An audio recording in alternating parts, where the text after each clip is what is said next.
আসসালামু আলাইকুম এভরিওয়ান, কেমন আছেন আপনারা সবাই? আশা করি সবাই ভালো আছেন। আলহামদুলিল্লাহ আমরাও ভালো আছি।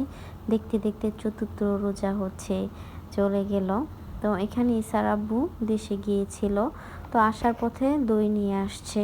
তো দই মিষ্টি এটা আয়শার অনেক বেশি পছন্দ। তো মিষ্টির মধ্যে কালো মিষ্টিটা আমার অনেক পছন্দ, আর দইটা অনেক বেশি ভালো লাগে। তো দইটা অবশ্যই ঠান্ডা ঠান্ডা হতে হবে।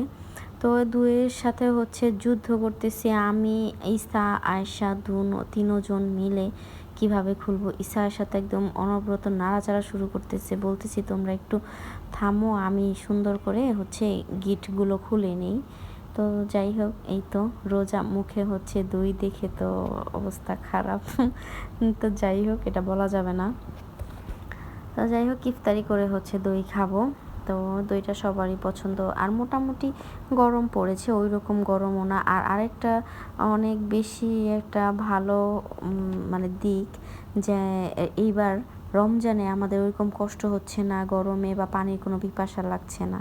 আর এখানে দুপুরের খাবারও, রাতের খাবারও একসাথে দুপুরের মানে বিকেলে ভাজা পোড়ার সাথে করে নেওয়া হয়েছে। এখানে আমি সব আয়োজন করে নিয়েছি ভাজা পোড়ার। এখানে বুট বাগার দিব, বেসন, তারপরে আলুর চপ বানাবো, ডিমের চপ বানাবো, আর এখানে পেঁয়াজুর জন্য সব কিছু রেডি করে নিয়েছি। এখানে অনেক দেরি হয়ে গিয়েছে, অনেক তাড়াতাড়ি চেষ্টা করি আসার বা সব কিছু তাড়াতাড়ি করার চেষ্টা করি, কিন্তু তারপরও না কীভাবে যেন মানে সময় চলে যায়, মানে কীভাবে জানি চলে যায় বুঝতেই পারি না।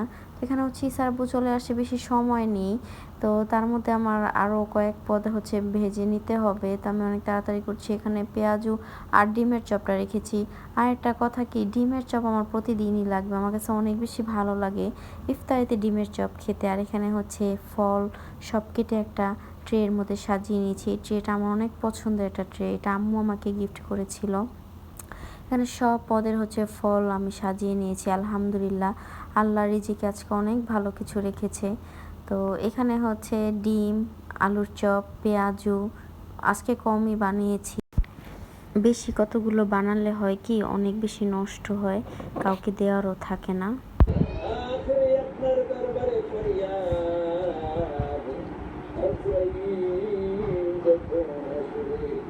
আমাদের সকলের জবানে জারি করে দিয়েন লা ইলাহা ইল্লাল্লাহ মুহাম্মাদুর রাসূলুল্লাহ।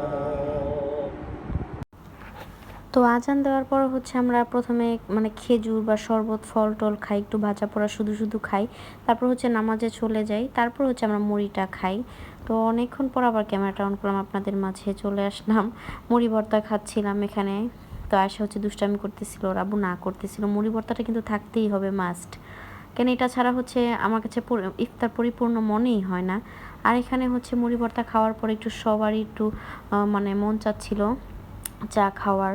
আর একটু চা খেলে অনেক বেশি ভালো লাগে, মানে একটু চা মানেই তো দুধ চা, তাই না? তো ওইটা একটু খেতে হবে।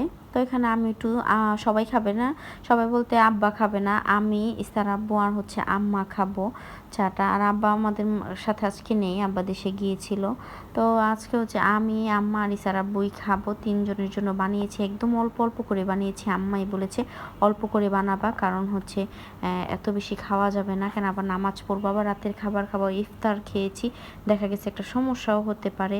আর এই চায়ের সময়টা সবাই একসাথে এখন বসে চা খাবো, এই মুহূর্তটা অনেক বেশি ভালো লাগে। চা খেতে খেতে কথা বলা, হ্যাঁ, মানে সব কিছু শেয়ার করা হয় একসাথে বসে। তো যাই হোক, আম্মা কোরআন শরীফ পড়ছিল, আম্মাকে আমি ডাক দিয়ে নিলাম, চলে আসুন। তো যাই হোক, আমার ভিডিওটা যদি আপনাদের কাছে ভালো লাগে, এটা লাইক, কমেন্ট, শেয়ার করে আমার পাশে থাকবেন। তো আজ এই পর্যন্তই, আল্লাহ হাফেজ।